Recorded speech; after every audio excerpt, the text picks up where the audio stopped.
ओम गं गणपति नमः। हरे कृष्णा।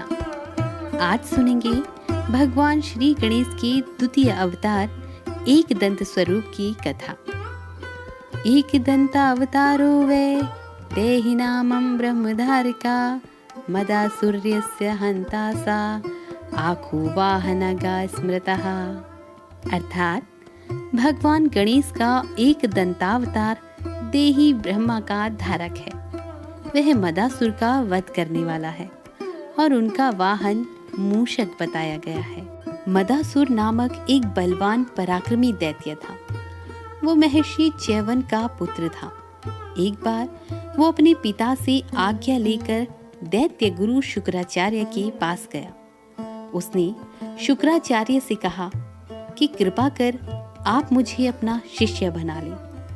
मैं संपूर्ण ब्रह्मांड का स्वामी बनना चाहता हूँ। आप मेरी इच्छा पूरी करने के लिए मेरा उचित मार्गदर्शन करें। शुक्राचार्य ने भी संतुष्ट होकर उसे अपना शिष्य बना लिया।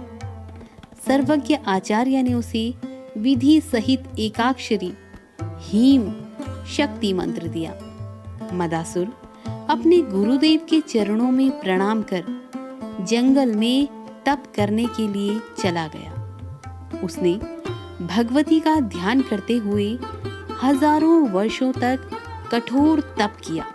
उसके कठोर तप से सभी देवगण घबरा गए। उसके शरीर पर मिट्टी का ढेर जम गया। दीमक और चींटियों ने उसके शरीर को अपना घर बना लिया। उसके चारों ओर वृक्ष उग गए और लताएं फैल गई। उसके कठोर तप से प्रसन्न होकर देवी भगवती प्रकट हुई और उससे वरदान मांगने को कहा। तब मदासुर ने अमर होने का वरदान देवी से मांगा, किंतु माता ने उसे अमर होने का वरदान देने से मना कर दिया। तब मदासुर ने सदैव निरोग रहने का और संपूर्ण ब्रह्मांड का राज्य प्राप्त होने का वरदान माता से मांगा, तो माता ने तथास्तु कह दिया। तत्पश्चात मदासुर ने सबसे पहले संपूर्ण धरती पर अपना राज्य स्थापित किया। फिर स्वर्ग पर चढ़ाई की। इंद्र आदि देवताओं को जीतकर वो स्वर्ग का भी शासक बन बैठा। उसने प्रमादासुर की कन्या सालसा से विवाह किया। उससे उसे 3 पुत्र हुए।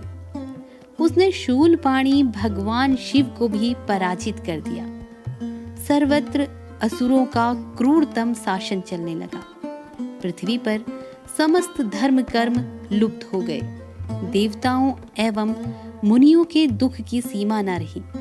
सभी जगह हाहाकार मच गया। चिंतित होकर सभी देवगण सनत कुमार के पास गए और उनसे उस असुर के विनाश एवं धर्म स्थापना का उपाय पूछा। सनत कुमार ने कहा, देवगण, आप लोग श्रद्धा भक्ति पूर्वक भगवान एक दंत की उपासना करें। वे संतुष्ट होकर अवश्य ही आप लोगों का मनोरथ पूर्ण करेंगे।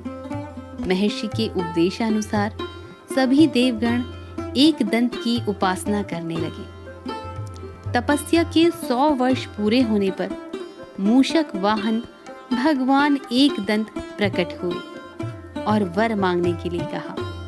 देवताओं ने निवेदन किया, प्रभु, मदासुर के शासन में देवगण स्थान भ्रष्ट और मुनिगण कर्म भ्रष्ट हो गए हैं। आप हमें इस कष्ट से मुक्ति दिलाकर अपनी भक्ति प्रदान करें।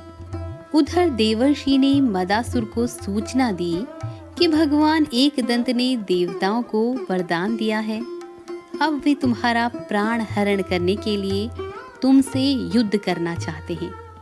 मदासुर अत्यंत कुपित होकर अपनी विशाल सेना के साथ एक दंत से युद्ध करने चला।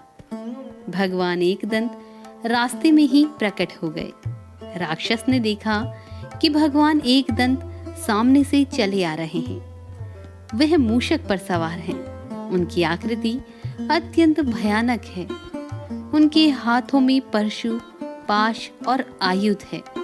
उन्होंने असुरों से कहा कि तुम अपने स्वामी से कह दो, यदि वह जीवित रहना चाहता है तो देवताओं से द्वेष छोड़ दे, उनका राज्य उन्हें वापस कर दिए।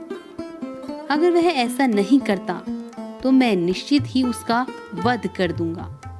महाक्रूर मदासुर युद्ध के लिए तैयार हो गया।